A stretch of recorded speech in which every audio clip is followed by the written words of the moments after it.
아까도 얘기했지만 제 취미가 정보 공개 요청입니다. 네, 이만큼 쌓여 있습니다. 그 받은 것 중에 하나가 제가 무증상에 대해서 질의를 해서 답을 받은 게 있습니다. 무증상이 국내에서 전파한 사례가 있느냐, 그 사례가 있으면 달라고 했더니 답변이 뭐라고 왔냐면 해외에서 무증상 전파 사례에 대해서 연구는 있으나 국내에서 전파한 사례가 단 한 건도 없습니다 라고 답변이 왔습니다. 무증상이 국내에서 전파를 한 사례가 왜 단 한 건도 없을까요? 무증상은 환자가 아니기 때문입니다. 환자가 아닌데 어떻게 병을 전파를 시킵니까? 그런데 이 정부뿐만이 아니라 전 세계가 무증상 확진자라는 이상한 천인공노할 확진자를 양산을 시켰습니다. 우리가 알고 있는 코로나 확진자 중에서 99%가 무증상입니다. 그러면 결론은 우리가 환자가 맞다는 얘기입니까? 아니란 얘기입니까? 증세가 없습니다. 그래서 제가 그 증거를 받기 위해서 질병청에 유증상자와 무증상자를 분류한 월별로 내국인과 외국인 통계를 달라고 했습니다. 그랬더니 자기네는 그런 통계를 줄 수가 없다고 했습니다. 그런 통계를 내본 적이 없다고 합니다. 또 제가 아까 얘기했죠. 한 성격 한다고. 같은 질문을 이렇게 저렇게 해서 식약처, 행안부 온 사방을 다 내고 말을 삐틀고 까틀고 해갖고 냈더니 답변이 일부가 왔어요. 그걸 어디서 받았냐면은 코로나 유증상으로 처방받은 약품과 그 약품의 숫자를 받은 사람 숫자를 달라고 했습니다. 경증 코로나 치료 받은 사람은 23,000명 정도 됩니다. 그리고 중증 코로나 치료를 약품 처방 받은 사람은 24,000명 정도 됩니다. 그런데 아시다시피 중증은 이 경증과 중증의 약을 동시 처방받습니다. 그렇다면 실제 우리나라 코로나 환자가 몇 명이었다는 얘기입니까? 유증상이 24,000명밖에 안 됩니다. 그럼 나머지는 다 뭐였냐?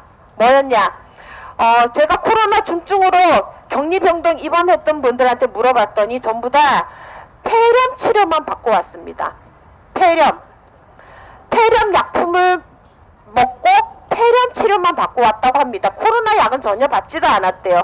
그럼 여러분, 폐렴 치료 받은 사람이 코로나 환자입니까? 폐렴 환자입니까? 폐렴 환자입니다. 그런데 이들은 그 사람들을 코로나 확진자로 분류를 시켰습니다. 말이 안 됩니다.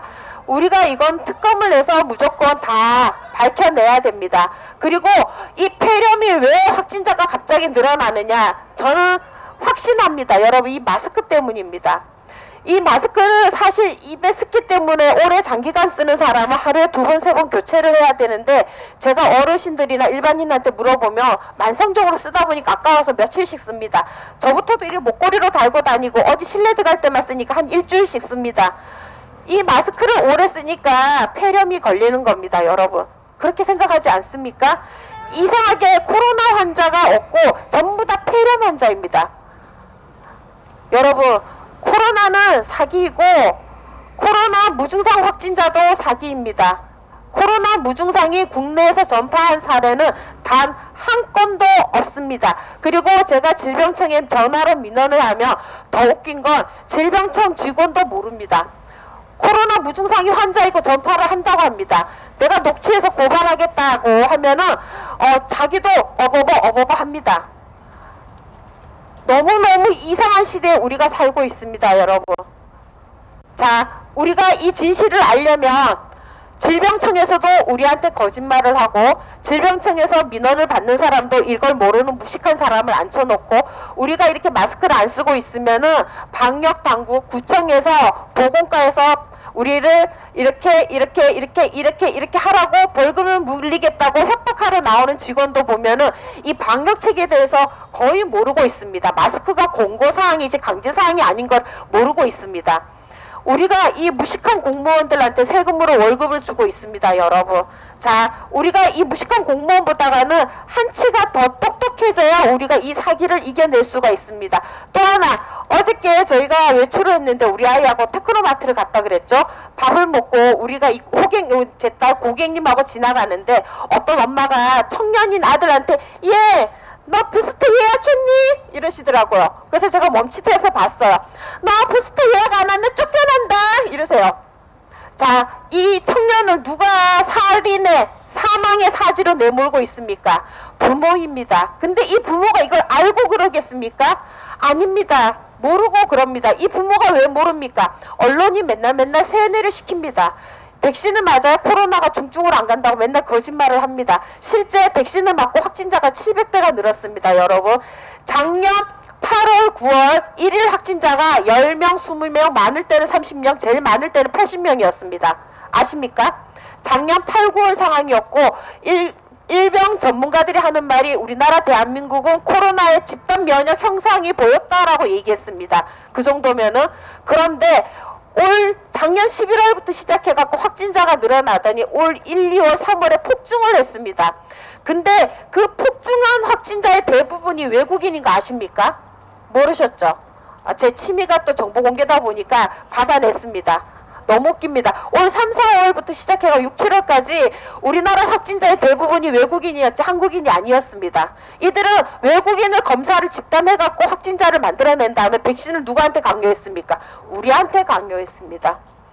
외국인이 확진자면 외국인을 쫓아내야지 왜 우리 자국민한테 백신을 강요합니까? 상식 바뀝니다. 여러분, 의심병을 가지시고 못돼지시고 그리고 나한테 조금이라도 해를 가하면은 강력하게 거부를 하셔야 됩니다. 왜 내가 국가를 위해서 내 목숨을 담보로 백신을 맞아야 합니까? 지금이 전쟁이 났다 그러면 내가 나라를 지키기 위해서 저 여자지만 총을 들고 나가겠습니다. 총을 쏠 줄은 몰라도. 저희 아버지 6.25 다부동 전투에서 유공자시거든요. 제가 6.25 얘기를 많이 들었습니다. 저희 아버지 전쟁 영화 보면 맨날 얘기합니다. 저거 다 거짓말이야 이래요. 왜 거짓말이에요? 그러니까 전쟁 났는데 누가 총을 이렇게 빵빵 쏘니에요? 대가리 맞는데요. 전부 다 구멍 속에 숨어서 이 손만 내밀고 이렇게 쏜대요.